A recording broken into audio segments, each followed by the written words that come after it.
الحمد لله رب العالمين والصلاة والسلام على أشرف الأنبياء والمرسلين أما بعد فأعوذ بالله من الشيطان الرجيم من همزه ونفخه ونفسه بسم الله الرحمن الرحيم رب اشرح لي صدري ويسر لي أمري واحلل عقدة من لساني يفقه قولي اللهم انفعنا بما علمتنا وعلمنا ما ينفعنا وزدنا علما فبشر عبادي الذين يستمعون القول فيتبعون أحسنه أولئك الذين هداهم الله وأولئك هم أولو الألباب أعوذ بالله من الشيطان الرجيم بسم الله الرحمن الرحيم ألم تروا أن الله سخر لكم ما في السماوات وما في الأرض وأسبغ عليكم نعمه ظاهرة وباطنة ألم تروا أن الله سخر لكم کیا نہیں تم نے دیکھا ان اللہ سخر لکم کہ بے شک اللہ تعالیٰ نے مسخر کیا ہے تمہارے لیے ما فی السماوات وما فی الارض الم تروا ان اللہ سخر لکم کیا نہیں تم نے دیکھا سے مراد کون لوگ ہیں؟ عام طور پر قرآن کریم میں الم ترا آتا ہے، تو یہاں ہے الم تروا۔ الم ترا اور الم تروا میں کیا فرق ہوا؟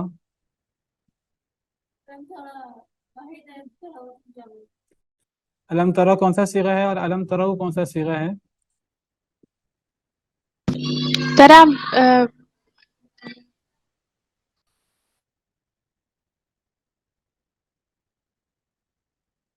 جی الم تروا قرآن میں دو جگہ ہے، ایک ہم جو پڑھ رہے ہیں سورہ لقمان آیت نمبر 20 اور دوسرا سورہ نوح میں آیت نمبر 15۔ الم تروا کیف خلق اللہ سبع سماوات طباقا، باقی ہر جگہ الم ترا آتا ہے۔ الم ترا اور الم تروا میں کیا فرق ہوا؟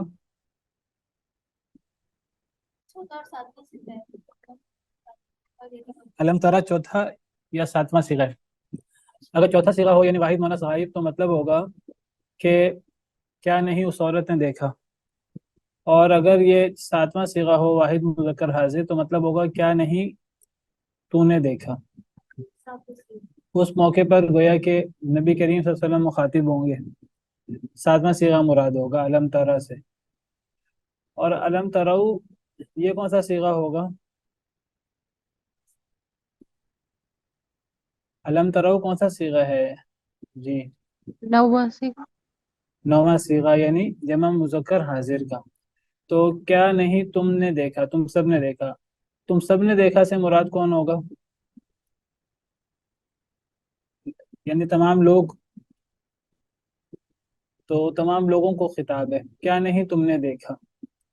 بعض لوگ الم ترا سے یہ ثابت کرتے ہیں کہ چونکہ الم ترا یہ واحد مذکر حاضر کا صیغہ ہے، اس میں نبی کریم صلی اللہ علیہ وسلم کو مخاطب کیا گیا ہے، تو وہ کہتے ہیں دیکھو جی نبی کریم صلی اللہ علیہ وسلم حاضر ناظر ہیں، اور اللہ تعالیٰ نے ایسی ایسی چیزوں کو یاد دلاتے ہوئے اس کا ذکر کرتے ہوئے نبی صلی اللہ علیہ وسلم کو مخاطب کیا ہے کہ جو چیزیں بہت پہلے پیدا ہو چکی ہیں، تو وہ اس سے ثابت کرتے ہیں دیکھو جی نبی کریم صلی اللہ علیہ وسلم تو تب سے آپ حاضر ہیں، موجود ہیں، تو آپ پہلے بھی موجود تھے اور آپ پہلے بھی حاضر تھے۔ اور وہ قرآن کریم میں نبی کریم صلی اللہ علیہ وسلم کی بعض صفات ہیں، یا ایھا النبی انا ارسلناک شاہدا ومبشرا ونذیرا، تو وہاں شاہد سے مراد، شاہد کا ایک مطلب تو گواہی دینا ہوتا ہے، اور شاہد کا ایک مطلب موجود، تو وہ کہتے ہیں نبی صلی اللہ علیہ وسلم ہر جگہ موجود ہوتے ہیں، اپنی پیدائش سے پہلے بھی اور اپنی حیات طیبہ میں بھی اور پھر اب بھی، فوت ہونے کے بعد بھی۔ عجیب و غریب وہ نبی کریم صلی اللہ علیہ وسلم کے بارے میں موقف بیان کرتے ہیں، یعنی اس انداز سے جس انداز سے اللہ تعالیٰ ہر جگہ دیکھ رہا ہوتا ہے، ہر چیز کو اللہ کو ہر بات کا پتہ ہوتا ہے، تو وہ نبی کریم صلی اللہ علیہ وسلم کو بھی ہر جگہ موجود اور ہر جگہ جو کچھ ہو رہا ہے وہ نبی صلی اللہ علیہ وسلم کو پتہ ہے، اور وہ پھر یہ بھی استدلال کرتے ہیں کہ دیکھیں جی فلاں فلاں چیز کی تخلیق کا ذکر ہے، تو وہاں علم ترى کیف فعل ربک باصحاب الفیل، کیا نہیں آپ نے دیکھا کیسے کیا آپ کے رب نے اصحاب الفیل کے ساتھ۔ ابھی جو اصحاب الفیل ہاتھی والوں کا قصہ ہے، تو یہ نبی صلی اللہ علیہ وسلم کی پیدائش سے پہلے کا قصہ ہے۔ تو وہ کہتے ہیں دیکھو جی نبی صلی اللہ علیہ وسلم تو پیدا بھی نہیں ہوئے تھے، تو علم ترى کہہ کر گویا کہ نبی صلی اللہ علیہ وسلم جو ہیں وہ تب بھی دیکھ رہے تھے۔ تو ہم اس کا کیا جواب دیتے ہیں؟ کیا بات صحیح ہے ان کی یہ؟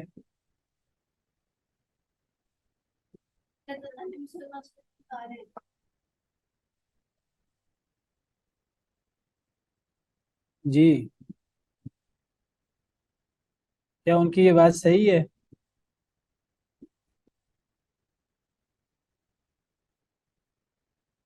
ہاں جی، آپ لوگ سن رہے ہیں، موجود ہیں؟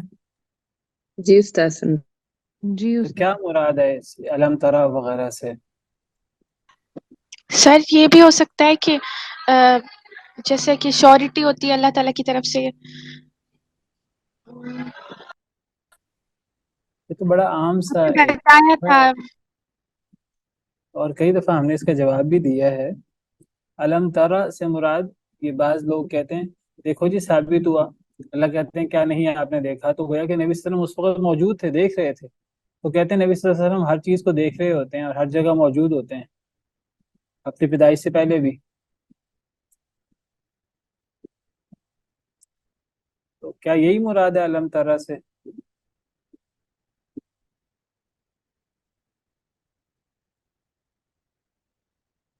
آپ لوگوں نے اتنا قرآن پڑھ لیا ہے، اور یہ ایسی آیات کئی مرتبہ آئی ہیں پہلے، اور ہم نے اس کا وضاحت بھی کی ہے۔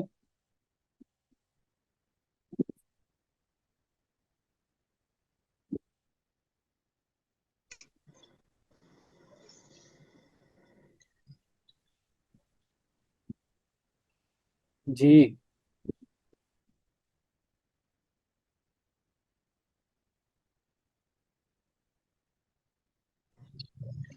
سر یہ تنبیہی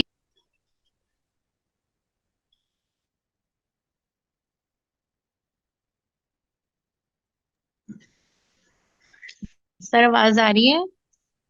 جی بتائیں۔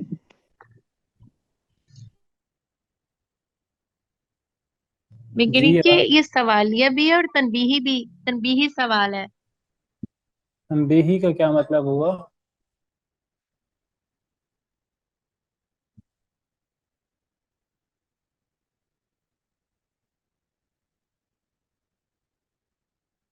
سر وہ کام ہو گزرا ہوا ہے اور پوچھنا کہ کیا تمہیں پتا ہے؟ تو کہ نہیں، وہ اس سے مراد علم ترى کیفہ صورت میں آیا ہے کہ کیا تمہیں پتا ہے علم ترى کیفہ فعل ربک باصحاب الفیل، اس آیت سے بڑا کلیئر پھر اس کا نکلا تنبیہی بھی اور سوالیہ بھی۔ وہ کہتے ہیں علم ترى سے مراد ہے کیا آپ نے غور کیا، کیا آپ نے توجہ دی؟ اصل میں وہ کسی کو توجہ دلانے کے لیے یہ کہا جاتا ہے، جی اس سے مراد یہ نہیں ہے کہ جی کیا جی آپ نے دیکھا، یا دیکھنے سے مراد دیکھنا نہیں ہے، یا دیکھنے سے مراد غور کرنا ہے۔ تو اس کی جی بہت بڑی دلیل یہ ہے علم تروا۔ اب علم تروا جو ہے، اب یہاں دیکھیں، یہاں اب مخاطب کون ہے؟ یہاں تو سب لوگ مخاطب ہیں۔ اگر ہم علم ترى سے یہ، جس طرح بعض بریلوی حضرات یہ ثابت کرتے ہیں، اگر ہم یہ ثابت کریں الٹا سیدھا، تو پھر علم ترى سے کیا ثابت کریں گے؟ پھر کیا تمام انسانوں کے بارے میں ہم کہیں گے تمام انسان بھی حاضر ناظر ہیں؟ اور وہ جس طرح سورہ نوح میں ہے علم تروا کیف خلق اللہ سبع سماوات طباقا، کیا نہیں تم نے دیکھا، اگر ہم دیکھنے سے مراد حقیقی دیکھنا لیں، کیا نہیں تم نے دیکھا کیف خلق اللہ سبع سماوات طباقا، کیسے اللہ تعالیٰ نے آسمانوں کو تہ در تہ بنایا۔ تو آسمانوں کی تخلیق کی بات ہو رہی ہے، تو کیا آسمانوں کی تخلیق کے وقت تمام انسان موجود تھے؟ بہت بڑا ایک سوال پیدا ہو جاتا ہے۔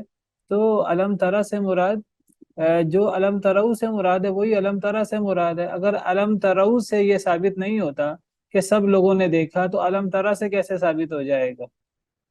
تو جس طرح علم ترو سے مراد کیا تم غور نہیں کر رہے یہ مراد ہے، تو علم ترا سے مراد بھی یہ ہے کہ اے نبی صلی اللہ علیہ وسلم کیا آپ نے غور نہیں کیا، کیا آپ نے توجہ نہیں دی؟ واضح ہے؟ جی ورنہ اگر وہ جو باتیں وہ ثابت کر رہے ہیں علم ترا سے، تو پھر یہاں علم ترو سے بھی پھر سب لوگوں کے لیے وہ باتیں اور وہ عقیدے ثابت کرنے پڑیں گے۔ اور علم ترو سے مراد تو مسلمانوں کے علاوہ کفار بھی ہیں، اور پھر قرآن میں بعض آیتیں ایسی بھی ہیں جس میں اللہ تعالیٰ نے کفار کو مخاطب کیا ہے، جس طرح سورہ انبیاء میں ہم نے پڑھا تھا اولم یر الذین کفروا ان السماوات والارض کانتا رتقا ففتقناہما،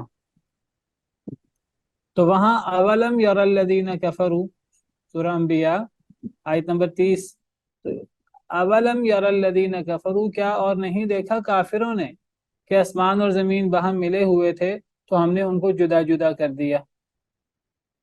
اب کیا اگر وہی منطق جو وہاں استعمال کی جاتی ہے علم ترا میں، جی یہاں حقیقی دیکھنا مراد ہے، گویا کہ نبی کریم صلی اللہ علیہ وسلم جو ہیں وہ اس وقت حاضر ناظر تھے، موجود تھے، تو پھر کیا اس آیت کریمہ میں اللہ فرماتے ہیں کہ آسمان و زمین ملے ہوئے تھے، ہم نے ان کو الگ کر دیا، اور اللہ کفار کو کہ فرما رہے ہیں اولم یر الذین کفروا، اگر ہم یہاں یرا سے مراد دیکھنا لیں مراد، تو پھر اس کا مطلب ہوگا کہ جب زمین و آسمان ملے ہوئے تھے پھر اللہ نے ان کو الگ الگ کر دیا، ان کو جب زمین و آسمان کی اللہ تخلیق فرما رہے تھے، تو اگر ہم یرا سے مراد دیکھنا لیں حقیقی، تو پھر تمام کفار کو بھی اس وقت زندہ ماننا لازم آئے گا، اور یہ بات تو کوئی بھی نہیں کہتا۔ تو وہ پھر کیا یہاں معنی کرتے ہیں؟ کہتے ہیں نہیں نہیں، یہاں تو دیکھنا مراد نہیں ہے، یہاں تو غور کرنا مراد ہے۔ کیا کفار نے اس پر غور نہیں کیا کہ زمین و آسمان ملے ہوئے تھے تو ہم نے انہیں الگ الگ کر دیا؟ تو اولم یر الذین کفروا یا علم تروا یا علم ترى، اس سے مراد اب حقیقی دیکھنے لیا جائے گا یا اس سے مراد غور کرنا لیا جائے گا؟ کیا ثابت ہوا؟ اس سے مراد غور کرنا لیا جائے گا۔ جب اس سے مراد غور کرنا لیا جائے گا تو پھر وہ ساری بنیاد ختم ہو گئی۔ دیکھو جی، نبی صلی اللہ علیہ وسلم کے بارے میں قرآن میں جگہ جگہ علم ترى آتا ہے، تو گویا کہ نبی صلی اللہ علیہ وسلم تو ہر چیز کو دیکھ رہے ہیں، اور آپ پیدا ہونے سے پہلے بھی موجود تھے، اور آپ فوت ہونے کے بعد بھی موجود ہیں، اور آپ ہماری مجلسوں میں آتے جاتے ہیں، ہر چیز کو آپ دیکھ رہے ہوتے ہیں۔ یہ جو الٹے سیدھے عقائد بیان کرتے ہیں، یہ سارے عقائد جو ہیں اس کی ایک دلیل وہ یہ بھی بیان کرتے ہیں، حالانکہ علم ترى اور علم تروا اور اولم یر الذین کفروا وغیرہ کا مطلب غور کرنا ہے، توجہ کرنا ہے۔ تو علم تروا، کیا نہیں تم نے غور کیا؟ دیکھنا معنی نہیں کریں گے۔ ان اللہ سخر لکم، کہ بے شک اللہ نے مسخر کیا لکم تمہارے لیے، ما فی السماوات و ما فی الارض، جو کچھ آسمانوں میں ہے اور جو کچھ زمین میں ہے۔ کیا پتہ لگا کہ زمین و آسمان اور زمین و آسمان میں موجود ہر چیز اللہ تعالیٰ نے اے انسانوں تمہارے لیے یہ مسخر کی ہے۔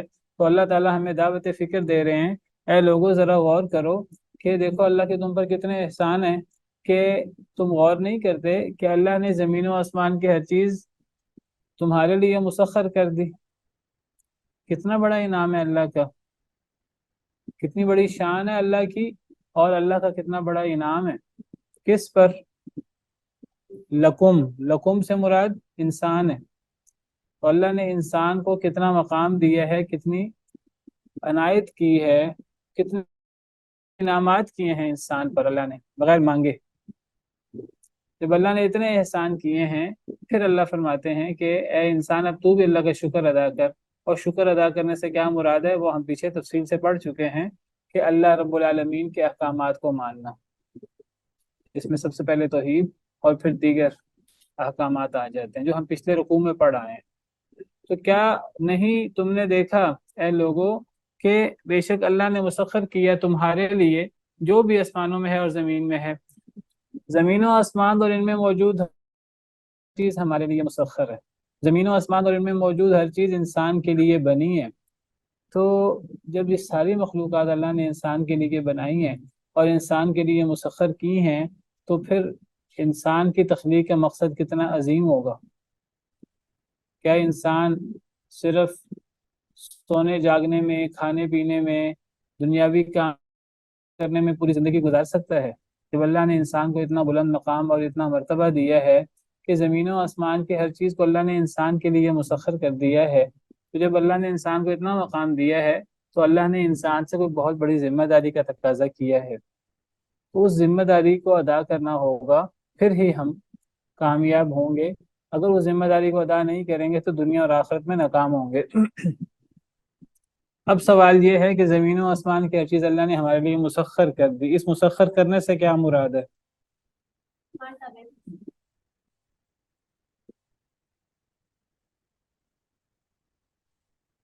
مسخر کرنا کیا ہوتا ہے؟ ہم جو چاہیں اس سے کام لے سکتے ہیں، مطلب جس طرح سے چاہیں، جو پیداوار چاہیں اس سے لے سکتے ہیں. اور کوئی؟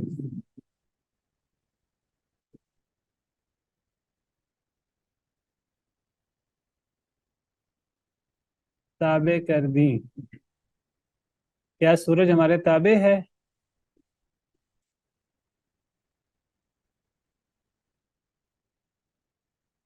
یعنی ہمارے لیے بنا دیا ان ساری چیزوں کو. کیا مطلب؟ تاکہ ہم اس سے فائدہ اٹھا سکیں. جی، امام قرطبی وغیرہ نے لکھا ہے کہ فائدہ اٹھانا مراد ہے، انتفاع مراد ہے. ہم ان سے انتفاع، فائدہ اٹھا سکتے ہیں. اب یہ ہم نے غور کرنا ہے، ہم اللہ کی کس مخلوق سے، چاہے وہ مخلوق چھوٹی ہے چاہے وہ مخلوق بڑی ہے، ہم اسے کیا فائدہ اٹھا سکتے ہیں. یہ غور بھی ہمیں کرنا ہے، اور اللہ کے بنائے ہوئے نظام اور اللہ کے احکامات کے مطابق ہمیں ان چیزوں سے فائدہ اٹھانا ہے. ناجائز طریقے سے فائدہ نہیں اٹھانا. ناجائز طریقے سے تو ہم اپنے ہی اعضاء سے اور اپنی ہی چیزوں سے فائدہ نہیں اٹھا سکتے. ایک بندہ کہ مجھے اللہ نے بڑا خوبصورت شکل دی ہے، تو میں اس خوبصورت شکل کی وجہ سے پیسے کمانا شروع کر دوں کوئی عورت کے، جائز نہیں ہے. آپ اپنی جو ہے وہ خوبصورتی کی نمائش کر کے، اللہ نے آپ کو پردے میں رکھا ہے تو آپ اپنی خوبصورتی کی نمائش کر کے آپ اسے فائدہ اٹھانا شروع کر دیں. نہیں، یہ فائدہ اٹھایا جائے گا اللہ رب العالمین نے جو حدود مقرر کی ہیں ان حدود میں رہتے ہوئے. انسان تو اپنے ہی جسم سے فائدہ نہیں اٹھا سکتا اپنی مرضی سے. میرا جسم میری مرضی، یہ اللہ کے نافرمانوں کا نعرہ ہے، اللہ کے منکر لوگوں کا نعرہ ہے. ہم تو اللہ کی مرضی کے مطابق چلتے ہیں. تو ہم اور ہماری ہر چیز جس کو ہم اپنی چیز کہتے ہیں وہ ہماری نہیں ہے، ادھر حقیقت اللہ کی ہے. ہم بھی اللہ کے لیے ہیں، انا للہ و انا الیہ راجعون. ہم اللہ کے لیے ہیں، ہم نے اللہ کی طرف ہی لوٹ کر جانا ہے. ہم، ہمارے بچے، ہماری ہر چیز، ہمارا مال، ہماری دولت، ہمارا اقتدار، ہماری ساری صلاحیتیں، وہ ہر چیز اللہ کے لیے ہے. ہمارا جینا، ہمارا مرنا، ہماری عبادت، ہماری قربانی، ہر چیز ہماری اللہ کے لیے. قل ان صلاتی و نسکی و محیای و مماتی للہ رب العالمین. تو اللہ نے ہر چیز ہمارے لیے مسخر کی ہے. جس طرح اللہ نے ہمارا جسم ہمارے لیے مسخر کیا ہے، اس طرح اللہ نے دیگر چیزیں بھی کائنات کی، وہ چھوٹی ہے یہ بڑی ہیں، ہر چیز اللہ نے ہمارے لیے مسخر کی ہے. یعنی ہم اس سے فائدہ اٹھا سکتے ہیں اللہ کی بتائی ہوئی حدود کے مطابق. یہ مراد ہے فائدہ اٹھانے سے. فائدہ اٹھانے میں وہ چیزیں، ان میں سے بعض چیزیں ہمارے تابع بھی ہو سکتی ہیں. جیسے جانور اللہ نے ہمارے تابع کر دیے. بڑے سے بڑا طاقتور جانور ہوتا ہے، لیکن اللہ نے انسان کو یہ طاقت دی ہے، یہ صلاحیت دی ہے، انسان سدھا لیتا ہے، انسان ان کو اپنے کنٹرول میں کر لیتا ہے. انسان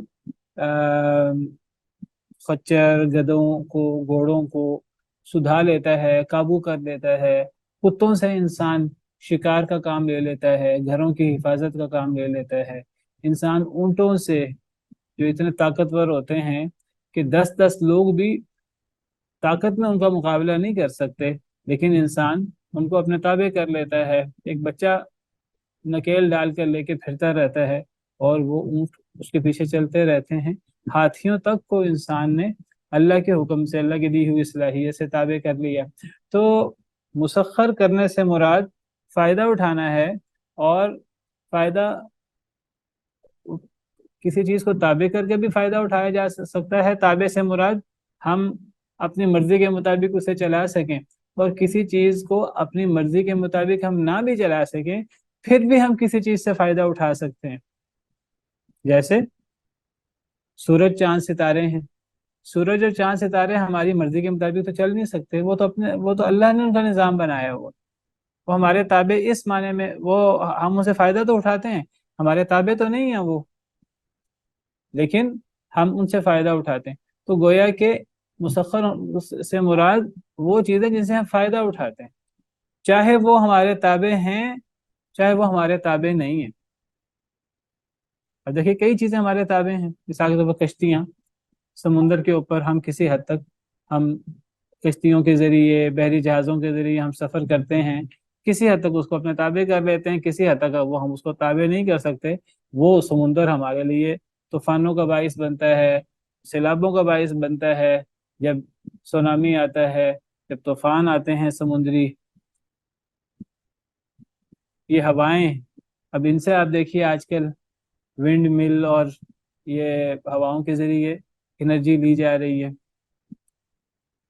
لیکن یہی ہوائیں ہمارے لیے تباہی کا باعث بھی بن جاتی ہیں، طوفانوں کا باعث بھی بن جاتی ہیں۔ تو یعنی ہم کسی چیز سے فائدہ اٹھا سکیں، چاہے اس کو تابع کر کے یا تابع کیے بغیر، تو یہ سب چیزیں مسخر کرنے میں آتی ہیں۔ اس معنی میں سورج، چاند، ستارے، آسمان، زمین، ہر چیز ہمارے لیے مسخر ہے۔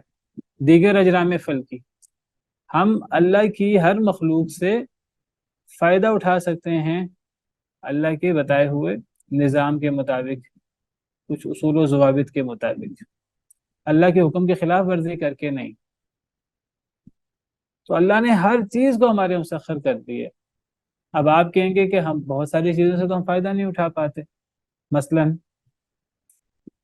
اس کائنات کی ہر چیز ہمارے لیے مسخر ہے، اگر اس سے مراد فائدہ اٹھانا ہے تو اس کائنات کی ہر چیز سے ہمیں فائدہ اٹھانا چاہیے۔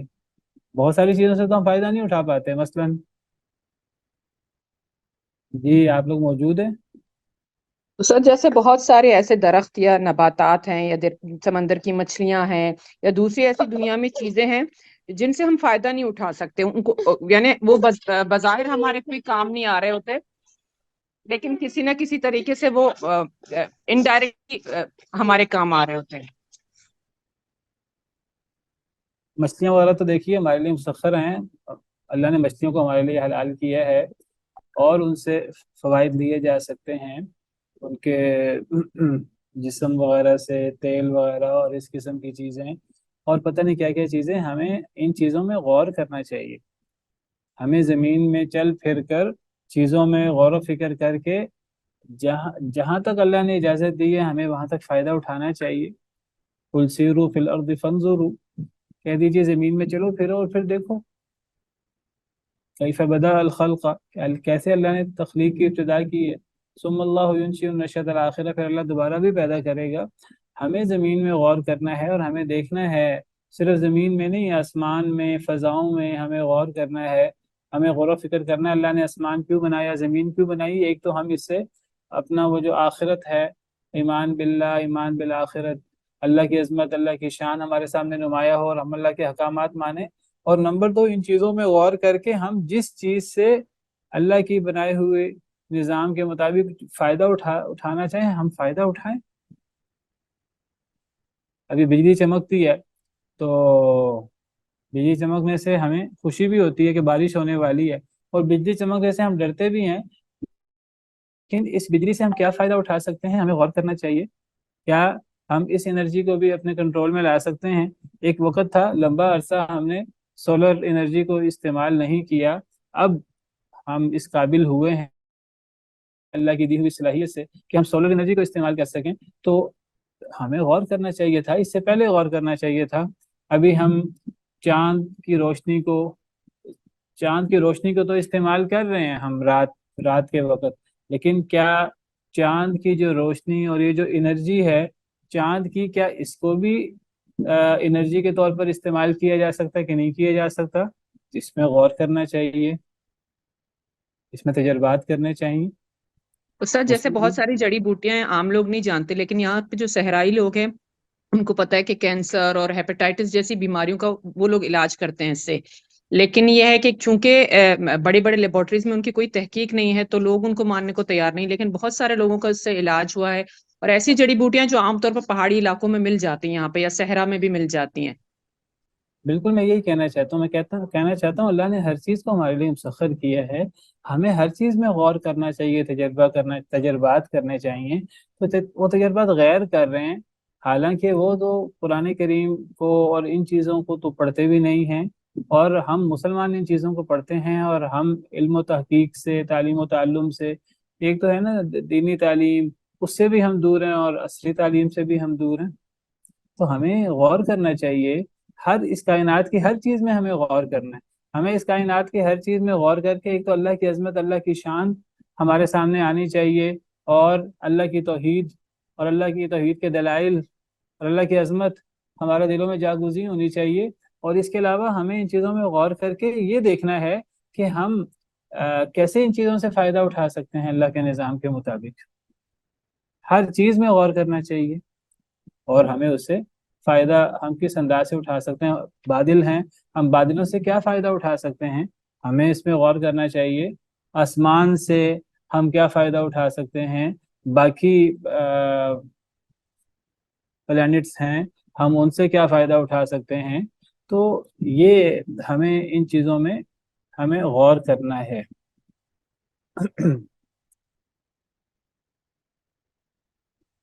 اللہ تعالیٰ فرماتے ہیں وَفِي السَّمَاءِ رِزْقُكُمْ وَمَا تُوعَدُونَ، آسمان میں تمہارا رزق ہے اور جو تمہیں وعدہ دیا جاتا ہے وہ بھی۔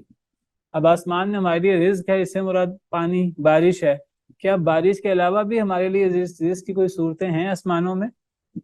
تو دیکھنا چاہیے، غور کرنا چاہیے۔ تو بہرحال یہ سارے غور و فکر کے پہلو ہیں، تو انسان غور کرے ان چیزوں میں اور انسان ان چیزوں سے فائدہ اٹھائے۔ تو بہرحال مسخر کرنے سے مراد فائدہ اٹھانا۔ اب وہ فائدہ کسی چیز کو تابع کر کے بھی اٹھایا جا سکتا ہے، کسی چیز کو تابع کیے بغیر بھی اٹھایا جا سکتا ہے، تو یہ سب چیزیں یہ مسخر کرنے میں آتی ہیں۔ تو اللہ نے زمین و آسمان کو اور زمین و آسمان کی ہر چیز کو ہمارے لیے مسخر کیا، اور یہ اللہ کا کتنا بڑا احسان ہے۔ اگر اللہ نہ کرتے تو ہم کیا کرتے؟ اگر اللہ ہمیں اتنی عقل نہ دیتے اور ہم یہ کام نہ کرتے، بلکہ ہم کسی دوسری مخلوق کے تابع ہوتے، جس طرح اونٹ، گائے وغیرہ، بیل وغیرہ، کتنی طاقت ہے لیکن ہمارے تابع ہیں۔ اگر اللہ ہمیں کسی کے تابع کر دیتا تو ہم کیا کر سکتے تھے؟ کچھ بھی نہیں کر سکتے تھے۔ لیکن اللہ نے ہمیں یہ صلاحیت دی ہے، ہمیں عقل دی ہے، اللہ کی دی ہوئی صلاحیت سے ہم یہ کام کر سکتے ہیں۔ تو اللہ تعالیٰ فرماتے ہیں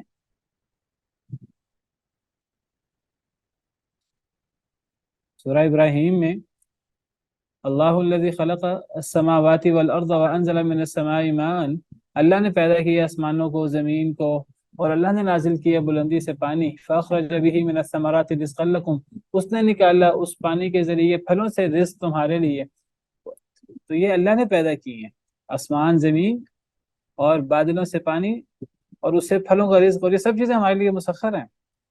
وَسَخَّرَ لَكُمُ الْفُلْكَ لِتَجْرِيَ فِي الْبَحْرِ بِأَمْرِهِ، اس نے مسخر کیا تمہارے لیے کشتی کو تاکہ وہ چلے سمندر میں اللہ کے حکم سے۔ وَسَخَّرَ لَكُمُ الْأَنْهَارَ، کشتی بھی مسخر ہے ہمارے لیے، ہم کشتی سے فائدہ اٹھاتے ہیں۔ وَسَخَّرَ لَكُمُ الْأَنْهَارَ، نہریں مسخر ہیں ہمارے لیے، یہ نہریں، یہ دریا، یہ سمندر ہمارے لیے مسخر ہیں، ہم ان سے فائدہ اٹھائیں اور ہم کوشش کریں کہ یہ ہمیں فائدہ دیں چیزیں، یہ ہمارے لیے نقصان کا باعث نہ بنے۔ اللہ چاہے تو اللہ ان کو ہمارے لیے عذاب کا باعث بنا دے، نقصان کا باعث بنا دے۔ جب ہم اللہ کی نافرمانی کریں تو ہمیں اللہ کی نافرمانی سے بھی بچنا ہے، اور ہمیں ایسی تدبیریں کرنی ہیں کہ اگر یہ بپھر جائیں، اگر ان میں طغیانی آ جائے تو ہم ان کو کیسے کنٹرول کر سکتے ہیں، جس حد تک ہم تدبیر کر سکیں۔ اس تدبیر کرنے کا مطلب یہ نہیں ہم سرکش ہو جائیں اور ہم یہ دعویٰ کرنا شروع کر دیں کہ ہم ہی سب کچھ ہیں، اللہ تعالیٰ کی کوئی کار فرمائی نہیں ہے۔ نہیں، یہ بارشیں ہیں، یہ بارشیں ہوتی ہیں، تو بارشوں کے پانی کو کیسے محفوظ کیا جا سکتا ہے؟ اللہ نے فرما دیا قرآن میں کہ ہم بارشوں کے پانی کو مکمل محفوظ نہیں کر سکتے. وَأَنزَلْنَا مِنَ السَّمَاءِ مَاءً بِقَدَرٍ فَأَسْكَنَّاهُ فِي الْأَرْضِ، ہم نے آسمان سے پانی ایک اندازے کے ساتھ اتارا ہے، ہم نے اس کو زمین میں جگہ بھی دی ہے اس پانی کو. اور اللہ فرماتے ہیں وَمَا أَنْتُمْ لَهُ بِخَازِنِينَ، تم اس پانی کو محفوظ بھی نہیں کر سکتے، یعنی مکمل طریقے سے کہ قطرہ ہم محفوظ کر سکیں ہم نہیں کر سکتے.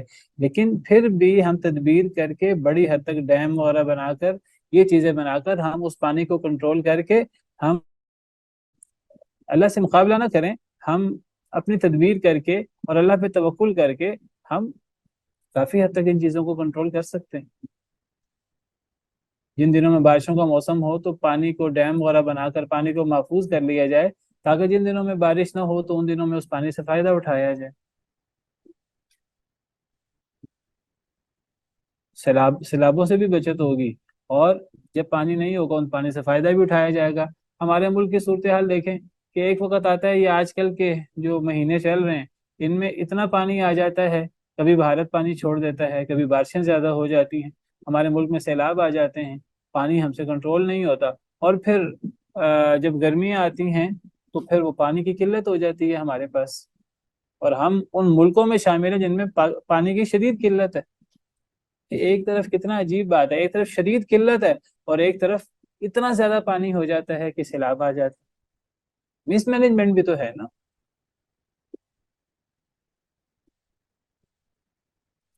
تو ہمیں اس کے لیے تدبیر کرنی ہے، اور تدبیر کرنے کا مطلب یہ نہیں کہ اللہ سے کوئی ٹکراؤ کرنا ہے، اللہ پر توکل کرتے ہوئے ہمیں اپنی سی تدبیر کرنی ہے، اور پھر اللہ پر توکل کرنا ہے، اللہ کی باتیں مان کرنا ہے. کہ صرف کشتی نہیں، صرف پانی نہیں. وَسَخَّرَ لَكُمُ الشَّمْسَ وَالْقَمَرَ دَائِبَيْنِ، اللہ نے تمہارے لیے سورج اور چاند کو مسخر کیے جو مسلسل حرکت میں ہے. سورج ہمارے لیے مسخر ہے، چاند ہمارے لیے مسخر ہے صرف روشنی کے لیے نہیں، صرف حرارت کے لیے نہیں. جو زندگی کی حرارت ہے اس میں ہماری زندگی کے لیے کتنا ضروری ہے سورج اور چاند اور ان کی روشنی اور ان کی حرارت، ان سے انرجی ملتی ہے اور کئی فائدے ہو سکتے ہیں. ہمیں غور کرنا چاہیے ہم کیا کیا فائدے اٹھا سکتے ہیں سورج اور چاند سے. وَسَخَّرَ لَكُمُ اللَّيْلَ وَالنَّهَارَ، اور مسخر کیا تمہارے لیے رات اور دن کو. رات اور دن ہمارے لیے مسخر ہے. رات اور دن کا تعلق دنیا سے ہے، تو دنیا میں رات اور دن آتے ہیں تو یہ دنیا ساری کی ساری اور اس کے رات اور اس کے لیل و نہار ہمارے لیے مسخر ہے. رات سونے کے لیے، دن جاگنے کے لیے، کام کرنے کے لیے. اللہ نے رات کو سونے کے لیے بنایا، ہم نے رات کو جاگنے کے لیے رکھ دیا، کاروبار کرنے کے لیے. رات 1 بجے 2 بجے تک کاروبار ہوتا ہے. دن کو اللہ نے کام کے لیے بنایا، روشنی کے لیے. ہم دن کی روشنی کو ضائع کر دیتے ہیں، 1 بجے 2 بجے ہمارے کاروبار شروع ہوتے ہیں، اور رات 1 بجے 2 بجے 3 بجے ہم رات جو سونے کی ہے اللہ نے اس کو مسخر کیا ہمارے لیے، ہم اس رات کو غلط طریقے سے استعمال کر رہے ہیں، دن کو سو کر غلط طریقے سے استعمال کر رہے ہیں. اللہ کے بنائے ہوئے نظام کے مطابق استعمال کرنا ہے ان کو، فائدہ اٹھانا ہے ان سے. وَجَعَلْنَا اللَّيْلَ لِبَاسًا وَجَعَلْنَا النَّهَارَ مَعَاشًا. بھئی نہار تو سورج نکلنے پر شروع ہو جاتا ہے، ہم سوئے رہتے ہیں. کاروباری حضرات وہ 1-2 بجے جا کر ان کا کام شروع ہوتا ہے، اور عذر کیا ہے جی گاہک کوئی نہیں آتا. اچھا جی گاہک سے پوچھو تم کیوں نہیں جاتے؟ وہ گاہک کہتا ہے جی دکانیں بند ہوتی ہیں، مارکیٹ بند ہوتی ہے. اب ایک بڑا مشہور سوال پیدا ہو جاتا ہے کہ اب پہلے گاہکوں کو تیار کیا جائے کہ گاہک جو ہیں وہ راتوں کو نہ آیا کریں، دن میں آیا کریں، صبح 8-9 بجے آیا کریں، رات 8-9 بجے کی بجائے. اور گاہک کہیں گے جی ہم جائیں گے تو مارکیٹیں بند ہوں گی. اب پہلے گاہکوں کو تیار کیا جائے کہ پہلے اب دکانداروں کو تیار کیا جائے؟ یہ تو وہی سوال ہے جو ایک مشہور سوال ہے، پہلے مرغی ہے کہ پہلے انڈا ہے.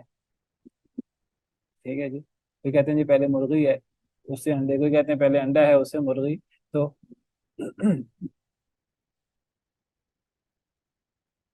بہرحال یعنی ہمیں ان تمام چیزوں سے فائدہ اٹھانا ہے اور ہمیں غور کرنا ہے، اور اللہ کے تابع رہ کر، اللہ کے نظام کے تحت رہ کر غور کرنا ہے.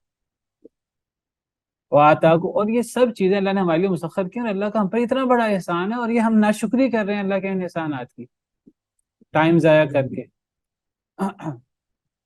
تو اللہ فرماتے ہیں کہ وَآتَاكُم مِّن كُلِّ مَا سَأَلْتُمُوهُ، اللہ نے تمہیں وہ دیا، ہر وہ چیز جو تم نے اللہ سے مانگی. وَإِن تَعُدُّوا نِعْمَةَ اللَّهِ لَا تُحْصُوهَا، اگر تم اللہ کی نعمتوں کو شمار کرنا چاہو تم شمار نہیں کر سکتے. اتنی اللہ کی نعمتیں ہیں ہم شمار نہیں کر سکتے. اللہ کی ایک نعمت پوری طرح ہم استعمال نہیں کر سکتے. ان الانسان لظلوم کفار، بے شک انسان البتہ بہت ہی ظالم ہے، بہت ہی ناشکر ہے. تو اس آیت کریمہ میں بھی اللہ نے اسی طرف اشارہ کیا. اللہ کے احسانات کی کوئی انتہا نہیں ہے. تو اللہ تعالیٰ توجہ دلا رہے ہیں ہمیں، اے لوگوں، اللہ کی بات ماننے کا دعویٰ کرنے والے اور اللہ کا انکار کرنے والے سب لوگ غور کریں کہ کیا تم نہیں دیکھتے کہ کیسے اللہ نے تمہارے لیے مسخر کر دی ہر وہ چیز جو آسمانوں میں ہے اور جو زمین میں ہے. اب ہم نے دیکھنا ہے کہ ہم ان چیزوں سے کیسے فائدہ اٹھا سکتے ہیں اللہ کے تابع رہ کر، اکڑ کر نہیں. وَأَسْبَغَ عَلَيْكُمْ نِعَمَهُ ظَاهِرَةً وَبَاطِنَةً، اور اس نے بھرپور دی تمہیں اپنی نعمتیں، ظاہری بھی اور باطنی بھی. اسبغ کا مطلب ہوتا ہے یعنی پوری کر دینا، تمام کر دینا، بہت زیادہ دینا، بھرپور طریقے سے دینا. بھرپور طریقے سے اس نے بہائی علیکم تمہارے اوپر نعمہ، نعمہ کی جمع نعم، اپنی نعمتیں، ظاہرۃ و باطنہ، چاہے وہ ظاہری ہو چاہے وہ باطنی ہو. ظاہری نعمتیں کیا ہوتی ہیں، باطنی نعمتیں کیا ہوتی ہیں؟ اللہ کہتے ہیں اللہ نے ظاہری نعمتیں بھی بھرپور دی ہیں، باطنی نعمتیں بھی بھرپور دی ہیں. کون سی نعمت ہے جو اللہ نے نہیں دی؟ ظاہری نعمتیں بھی دی ہیں، باطنی بھی دی ہیں، اور بھرپور دی ہیں، بہت زیادہ دی ہیں. ہیں کیا ظاہری نعمتیں اور باطنی نعمتیں؟ ظاہری نعمتیں وہ ہیں جو ہم اپنے حواس خمسہ سے ان کو محسوس کر سکیں، عقل سے اور اپنے حواس سے اسے محسوس کر سکیں. وہ ظاہری نعمتیں ہیں، وہ ان گنت ہیں، ہم ان کو گن نہیں سکتے، شمار نہیں کر سکتے. بلکہ ایک نعمت کی ہم گہرائی میں چلے جائیں، ہم ایک نعمت کو مکمل طور پہ اس کا احسان نہیں کر سکتے. اور باطنی نعمتیں وہ ہیں ہمیں احساس ہی نہیں ہے ہم اللہ کی کتنی سینکڑوں ہزاروں لاکھوں نعمتیں استعمال کر رہے ہیں، اور ہمیں احساس نہیں ہے ہم اللہ کی وہ نعمتیں استعمال کر رہے ہیں. وہ کب سے ہم استعمال کر رہے ہیں، سینکڑوں ہزاروں سال ہو گئے ہیں. بعض چیزیں کسی وقت ڈسکور ہو جاتی ہیں، اچانک انسان کو پتہ لگ جاتا ہے، کبھی تکے سے، کبھی کس طریقے سے، کہ کوئی نئی ڈسکوری ہو جاتی ہے، نئی دریافت ہو جاتی ہے. تو پتہ لگتا ہے او ہو یہ اللہ کا کتنا بڑا احسان ہے جو ہم پتہ نہیں، یہ جب سے کائنات بنی ہے ہم استعمال کر رہے ہیں، جب سے انسان پیدا ہوا ہے تو انسان اس کو استعمال کر رہا ہے، ہمیں پتہ نہیں ہوتا. اور کتنی نعمتیں ہیں اللہ کی آج ہزاروں لاکھوں کہ ہمیں پتہ نہیں ہے ہم اللہ کی کیا کیا نعمتیں استعمال کر رہے ہیں، ہمیں یہ احساس ہی نہیں ہے ہم اللہ کی کیا نعمتیں استعمال کر رہے ہیں. باطنی نعمتیں کبھی وقت آئے گا کہ وہ کھل جائیں گی، اور ممکن ہے قیامت تک وہ نہ کھلیں. قیامت کے دن پتہ لگے ہمیں کہ ہم اللہ کی یہ نعمت بھی استعمال کرتے تھے. ہماری صحت کے اندر ایک بڑی چیز یہ نعمت تھی، ہمیں پتہ ہی نہیں تھا. تو ظاہری نعمتیں وہ ہیں کہ جو ہم اپنے عقل، اپنے حواس سے محسوس کر سکیں، اور باطنی نعمتیں وہ ہیں جو ہم اپنے عقل اور اپنے حواس سے محسوس نہیں کر سکتے. یاد رکھیے ہم ہزاروں اللہ کی ایسی نعمتیں، ان گنت اللہ کی ایسی نعمتیں ہیں، ظاہری ہم ان کو شمار نہیں کر سکتے، اور اللہ کی باطنی ان گنت ایسی نعمتیں ہیں کہ ہم انہیں شمار نہیں کر سکتے. اور اللہ نے بھرپور طریقے سے ہم پر وہ نعمتیں کی ہیں، ظاہری ہوں یا باطنی. اللہ کا احسان بہت بڑا ہے. ایسے ہی تو اللہ تعالیٰ اپنے احسان کا تذکرہ نہیں کرتے، ایسے ہی اللہ انسان کی ناشکری کا تذکرہ نہیں کرتے. ان الانسان لربہ لکنود، انسان اپنے رب کا بڑا ہی ناشکرا ہے.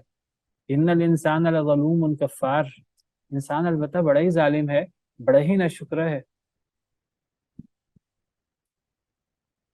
ایک طرف اللہ اپنی نعمتیں بیان کرتے ہیں، اللہ کہتے ہیں ظاہری نعمتیں بھی ہیں، باطنی نعمتیں بھی ہیں، تم ان کو شمار ہی نہیں کر سکتے.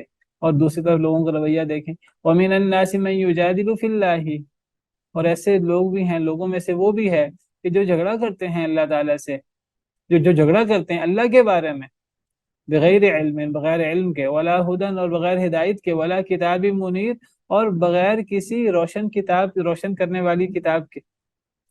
یعنی المیہ طرفہ تماشا یہ ہے کہ انسان اللہ کی نعمتوں کے بغیر زندہ نہیں رہ سکتا، اور انسان اللہ کی ان گنت ظاہری باطنی نعمتیں استعمال کرتا ہے، اور انسان کو پتہ نہیں ہے میں کیا کیا اللہ کی نعمتیں استعمال کر رہا ہوں، ظاہری اور باطنی. انسان ظاہری نعمتیں شمار نہیں کر سکتا، باطنی نعمتوں کو تو انسان کو اندازہ ہی نہیں ہوتا تو انسان اللہ کی لاکھوں کروڑوں نعمتیں استعمال کر کر کے، اللہ کہتے تم اللہ کی نعمتوں کو شمار کرنا چاہو تم شمار نہیں کر سکتے. ظاہری نعمتیں ہی ہم شمار کر سکیں گے نا، باطنی نعمتوں کو تو ہم جان ہی نہیں سکیں گے. ظاہری نعمتوں کو ہم شمار نہیں کر سکتے، باطنی نعمتوں کے تو شمار کی بات بڑی دور ہے. اللہ کی یہ ان گنت نعمتیں جو اللہ کی ہم پر ہیں، تو ہمیں تو ایسا سجدے میں سر دینا چاہیے تھا کہ ہم پوری زندگی سجدے سے سر نہ اٹھاتے اور پھر اللہ کا حق نعمتوں کا ادا نہ ہوتا، ایک دو نعمتوں کا حق ادا نہ ہوتا، آنکھ جیسی نعمت کا حق ادا نہ ہوتا. اللہ نے ہمیں اسلام پہ پیدا کیا، اسلام کی توفیق دی، اس کا حق ادا نہ ہوتا. ہم تو اللہ کی ایک نعمت کا حق ادا نہیں کر سکتے، اور اللہ کی اتنی نعمتیں ہیں. اور لوگ کیا کر رہے ہیں آگے سے؟ اسی رب کے بارے میں، جس رب نے پیدا کیا، جس رب نے یہ ساری نعمتیں دیں، اسی رب کے بارے میں دین کی طرف دعوت دینے والوں سے جھگڑے کر رہے ہیں. اور جھگڑا کس کے بارے میں ہو رہا ہے؟ اللہ کے بارے میں. اللہ ہے کہ نہیں ہے؟ اچھا جی ہم مانتے ہیں اللہ کو، لیکن اللہ کے ساتھ شریک بھی ہیں.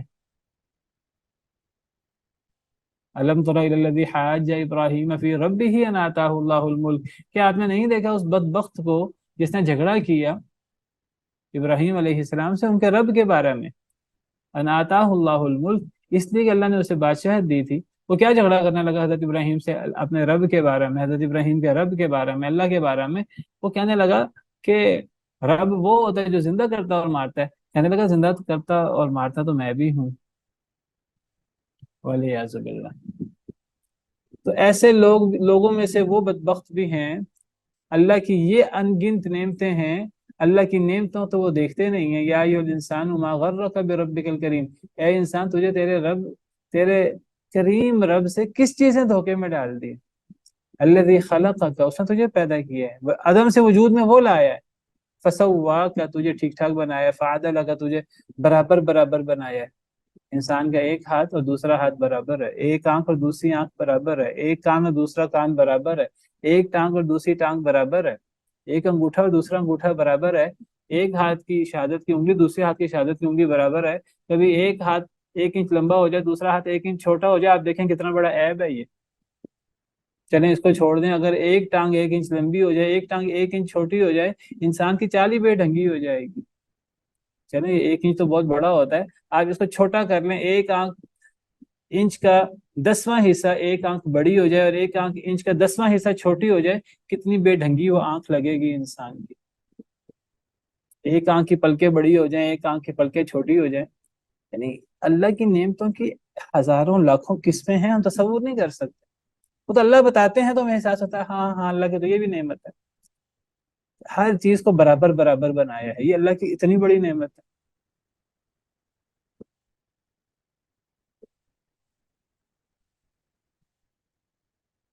فی ای صورت ما شاء رکبک، جو صورت اللہ نے چاہا اللہ نے تجھے اس میں جوڑ دیا. تو اس اللہ کے بارے میں کس دھوکے میں مبتلا ہے، اور اسی اللہ کے بارے میں انسان جھگڑا کرتا ہے. لوگوں میں سے وہ بھی ہیں جو جھگڑا کرتے ہیں اللہ کے بارے میں بغیر علم کے، بغیر ہدایت کے، بغیر ایسی کتاب کے جو روشنی دے، جو روشن کرے. یعنی اب جھگڑا ہے، جھگڑے کے پیچھے بنیاد بھی کوئی نہیں ہے. جھگڑا اگر کسی نے کرنا ہے، چلو اختلاف کرنا ہے، چلو اس کے پاس کوئی نص ہو کسی کتاب کا، قرآن کا نص ہو. چلو قرآن کا نص نہیں ہے، پچھلی چلو کسی کتاب کا نص ہو، کوئی تورات کا نص ہو، کوئی انجیل کا نص ہو.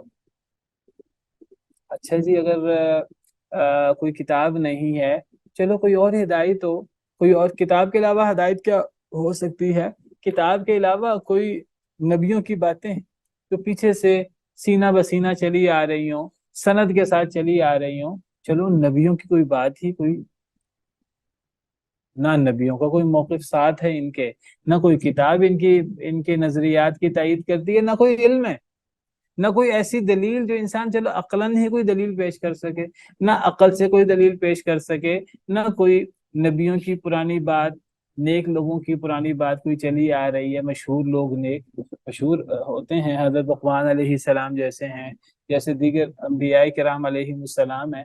چلو انہی کی کوئی نقل شدہ بات چلی آ رہی ہو، یا چلو کوئی پرانی کتابوں میں سے کسی کتاب کی کوئی بات ہو، تو کوئی دلیل تو ہے کوئی نہیں، نہ کوئی عقلی دلیل ہے، نہ کوئی کسی کی نقل شدہ بات چلی آ رہی ہے. نہ کوئی ایسی کتاب ہے جس کتاب میں کوئی آسمانی کتابوں میں کوئی کتاب ان کی بات کی تائید کرتی ہے، اور یہ بغیر کسی دلیل کے جھگڑا کر رہے ہیں، اور جھگڑا کر بھی کس کے بارے میں رہے ہیں؟ اللہ رب العالمین کی ذات کے بارے میں. جھگڑا کس سے کر رہے ہیں؟ نبی سے، جس نبی پر اللہ کی طرف سے وحی آتی ہے. اللہ کے اتنے انعامات کے باوجود. وَإِذَا قِيلَ لَهُمُ اتَّبِعُوا مَا أَنزَلَ اللَّهُ، اور جب کہا جاتا ہے ان سے پیروی کرو اس کی جو اللہ نے نازل کی ہے.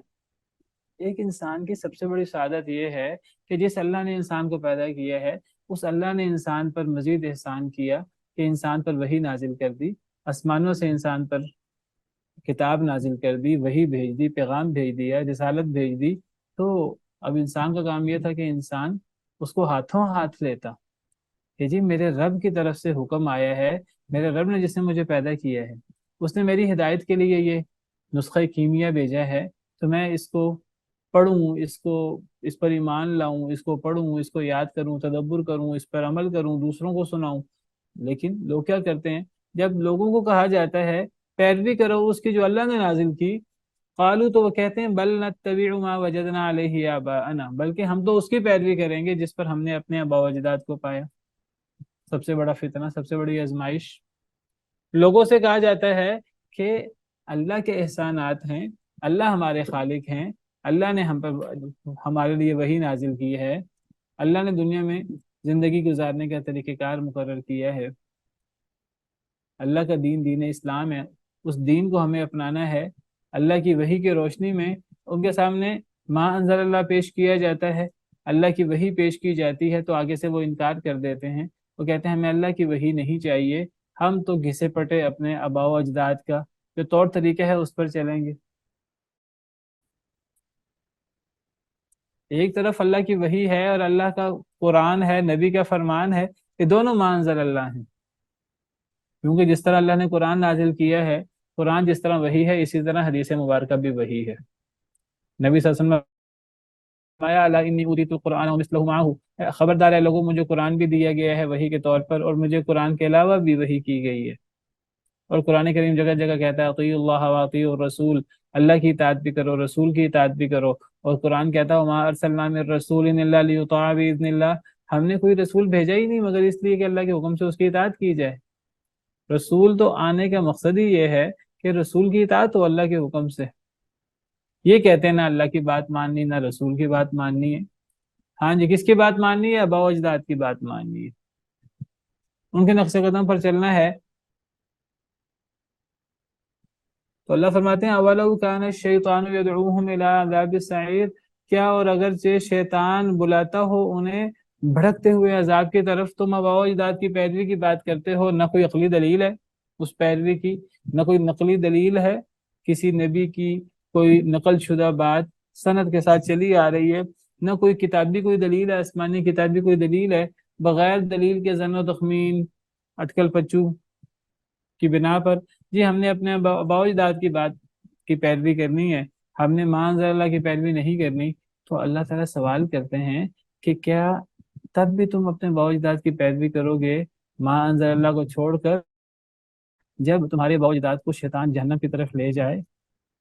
اگر شیطان تمہارے آباء و اجداد کو بھڑکا کر جہنمی بنا دے اور جہنم کے گڑھے پہ لے جائے، تو پھر بھی تم اپنے آباء و اجداد کی پیروی کرو گے؟ کیا تمہارے آباء و اجداد جہنم میں نہیں جا سکتے؟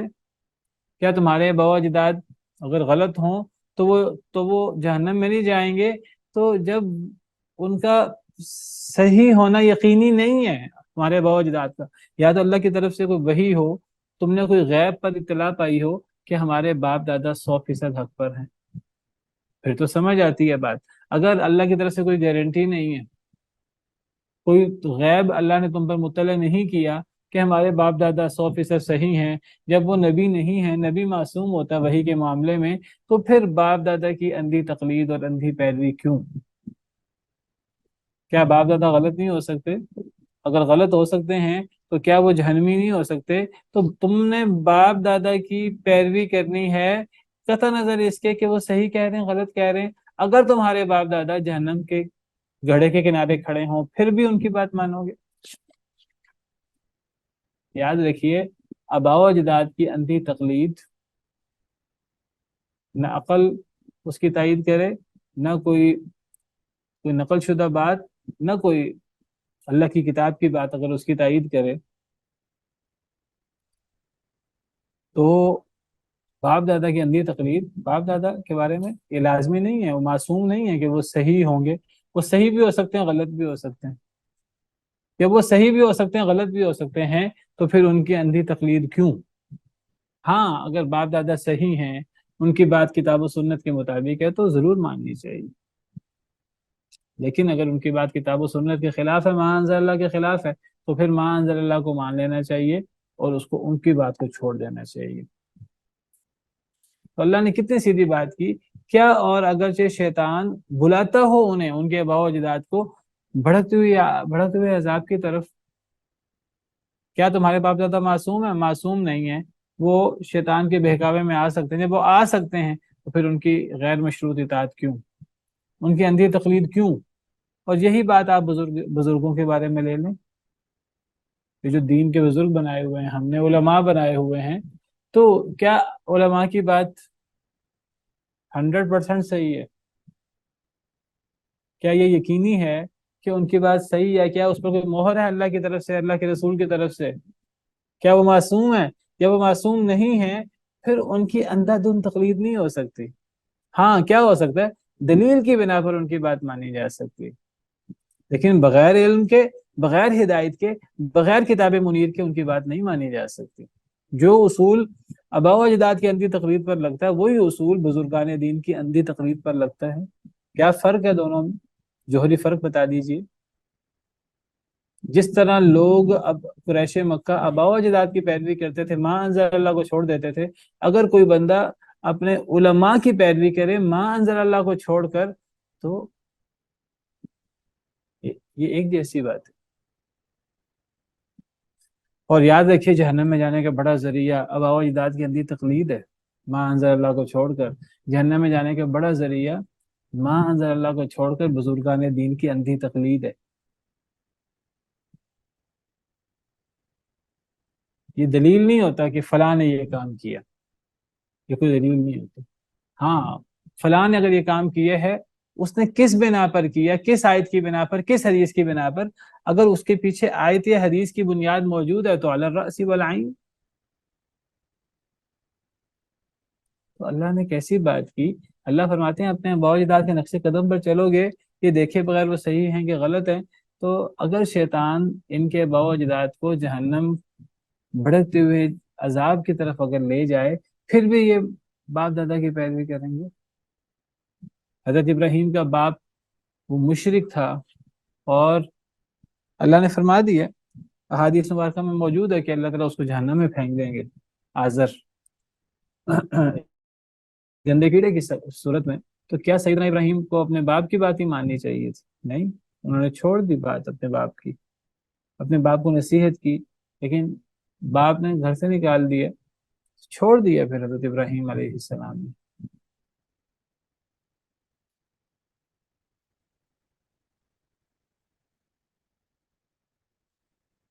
جی تو یہ ہماری قرآن کا سبق تھا، اسی پر بس کرتے ہیں۔ سبحان ربک رب العزت عما یصفون وسلام علی المرسلین والحمد للہ۔